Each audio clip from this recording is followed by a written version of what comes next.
Gindayaw ni Pope Leo XIV ang duha ka semana nga ceasefire sa Iran war. Pila ka oras matapos man sini gintawag nga unacceptable ang pamahog ni US President Donald Trump batok sa Iran. Sunod sa Santo Papa, importante nga padayon ang negosasyon sa nangwas ang duha ka pungsod agod dalayon nga matapos ang kinagamos sa Middle East. Ginsiling man sini nga paagi sa hilwayan nga pagistoryahan ay lamang maangkon ang kahilwayan. Kilala si Pope Leo bilang kritiko sa giyera sa din masamig ini nga nagapadala sang mensahe sa mga lider sang pungsod nga nagakinagamo agod magpangabay sang kalinong.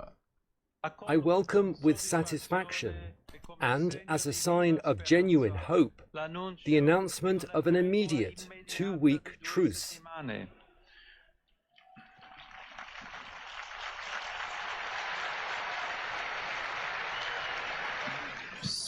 Only through a return to negotiation can an end to the war be achieved. I urge that this period of delicate diplomatic work be accompanied by prayer, in the hope that openness to dialogue may become the means to resolve other situations of conflict around the world.